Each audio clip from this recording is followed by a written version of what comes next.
नमस्कार दोस्तों, रेलवे में जब भी आप यहाँ पे 60 दिन का एडवांस में रिजर्वेशन कराने जाते हैं, तो ये जो नंबर ऑफ सीट्स हैं, ये यहाँ पे कम क्यों शो होती हैं?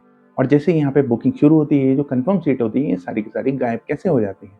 तो दोस्तों, मेरा नाम है दीपक और मैं इस वीडियो में डिटेल में बताऊँगा कि ये जो 60 दिन का एडवांस रिजर्वेशन पीरियड होता है, इसमें ये जो नंबर ऑफ सीट्स हैं, ये यहाँ पे कम क्यों शो होती हैं? और लास्ट में यहाँ पे मैं बताऊँगा कि आप कौन-सा सॉल्यूशन के साथ यहाँ पे कन्फर्म ट्रेन टिकट यहाँ पे एडवांस में यहाँ पे बुक कर सकते हैं।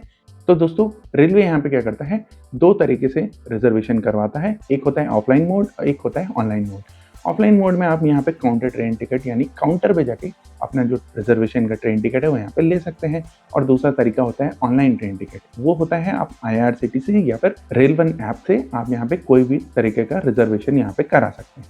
तो दोस्तों, अगर आपको एक कन्फर्म ट्रेन टिकट यहाँ पे बुक करना है 9 जून 2026 का, तो हमको यहाँ पे मान के चले 60 दिन पहले यहाँ पे एडवांस में यहाँ पे रिजर्वेशन कर सकते हैं। जैसे मान लीजिए 10 अप्रैल 2026 को आप यहाँ पे सुबह 8 बजे अपना जो रिजर्वेशन है एडवांस में यहाँ पे कर सकते हैं। तो दोस्तों, एग्जांपल से मैं बताता हूँ कि मान लीजिए एक ट्रेन है जो दिल्ली से मुंबई के बीच में चल रही है और इसमें स्लीपर के करीब 800 कन्फर्म सीट यहाँ पे मिल रही हैं। लेकिन होता यह है कि जैसे ही आप यहाँ पे एडवांस में रिजर्वेशन कराने जाओगे, तो आपको जो नंबर ऑफ सीट है वो यहाँ पे कम शो होती है। जैसे मान लीजिए एग्जाम्पल के तौर पे मैं बता रहा हूँ कि एडवांस में अगर आप यहाँ पे ट्रेन टिकट कोई सी भी ट्रेन का ले रहे हैं, उसमें आपको यहाँ पे 100 सीटें दिखा रहा है और एक्चुअल में उस ट्रेन में यहाँ पे स्लीपर की मान लीजिए 640 से ज़्यादा सीटें यहाँ पे हैं। तो ये जो 100 सीटें हैं, ये इतनी कम क्यों होती हैं? तो रीजंस में मैं आपको यहाँ पे बताता हूँ। पहला रीजन ये है, रेलवे यहाँ क्या करता है, आपकी जो कंफर्म सीट है वो यहाँ पे डिस्ट्रीब्यूट कर दी जाती है। जैसे मान लीजिए अगर कोई ट्रेन दिल्ली से मुंबई के बीच में यहाँ पे चल रही है, तो दिल्ली से कोटा के बीच में ये जो सीटें हैं वो यहाँ पे डिवाइड हो जाएंगी।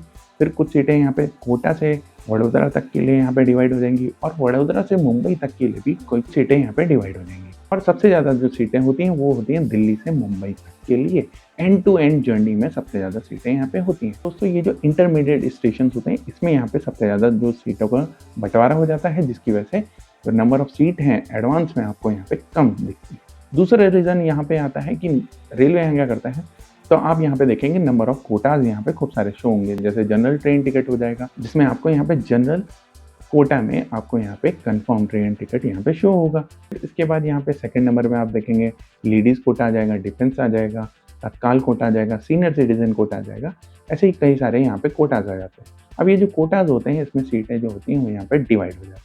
फर्स्ट नंबर पे यहाँ पे जनरल कोटा में सबसे ज़्यादा सीटें होती हैं। सेकंड नंबर पे तत्काल कोटा में यहाँ पे सबसे ज़्यादा सीटें होती हैं। फिर थर्ड नंबर पे आप यहाँ पे देखेंगे सीनियर सिटीजन कोटा होता है। इसी तरह से ये जो नंबर ऑफ सीटें हैं ये यहाँ पे कम होती जाती हैं। तो मान लीजिए अगर कोई ट्रेन में यहाँ पे 800 सीटें दिखा रहा है स्लीपर में, तो ये जो नंबर ऑफ सीट्स हैं वो कम होती जाएंगी डिस्ट्रीब्यूट होकर। जैसे जनरल कोटा में यहाँ पे 200 सीटें चली जाएंगी, लेडीज कोटा में मान के चले 10 से 20 सीटें चली जाएंगी, सीनियर सिटीजन कोटा में मान लीजिए 50 सीटें चली जाएंगी और तत्काल कोटा में यहाँ पे 100 से 150 सीटें चली जाएंगी। तो दोस्तों, थर्ड रीजन में मैं बात करूँगा, ये जो एडवांस में जो नंबर ऑफ सीट्स हैं, बुकिंग शुरू होते ही, बुकिंग खुलते ही यहाँ पे सीटें जो हैं वो यहाँ पे गायब क्यों हो जाती हैं? तो दोस्तों, होता ही है कि डिमांड के हिसाब से ये जो सीटें होती हैं वो बहुत कम होती हैं। अब ये जो कैपेसिटी है वो यहाँ पे कम है। मान कुल लोग यहाँ पे 500 हैं जो उसी ट्रेन से एडवांस में यहाँ पे रिजर्वेशन कराने जा रहे हैं, लेकिन कैपेसिटी में जो सीटें हैं वो यहाँ पे 100 ही हैं। तो होगा ये कि जैसे ही यहाँ पे 100 सीटें भरेंगी, तो बाकी जो लोग हैं वो यहाँ पे वेटिंग में आ जाएंगे। अब वो वेटिंग में चला जाएगा, तो वेटिंग के बाद आप यहाँ पे जानते हैं, मान लीजिए अगर आपका ट्रेन टिकट यहाँ पे 100 वेटिंग से ज़्यादा हो रखा है, तो उसके कन्फर्म होने के चांसेस बहुत ही कम हो जाते हैं। तो रेलवे को यहाँ पे सबसे ज़्यादा जो चीज़ें हैं वो यहाँ पे समझनी होगी कि यहाँ पे जो डिमांड है वो यहाँ पे बहुत ज़्यादा है और कैपेसिटी के हिसाब से जो नंबर ऑफ ट्रेन है वो यहाँ पे बहुत कम है। सबसे ज़्यादा जो बिजी रूट होते हैं उसमें यहाँ पे सबसे ज़्यादा भीड़ भी होती है।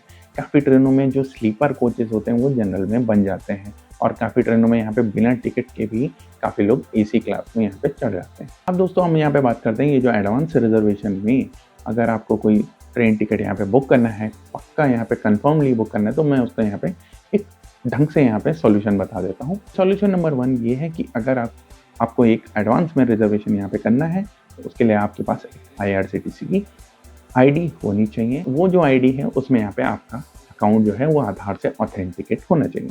आधार से ऑथेंटिकेट हो जाएगा तो आपको यहाँ पे प्रायोरिटी सबसे ज़्यादा मिलेगी।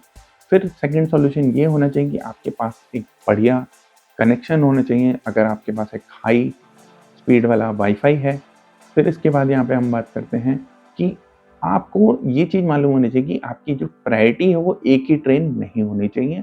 आपकी प्रायोरिटी यहाँ पे मल्टीपल ट्रेन्स होने चाहिए और अगर उस रूट पे यहाँ पे कम ट्रेनें चल रही हैं, का जो रूट है वो यहाँ पे डिफरेंट भी हो सकता है।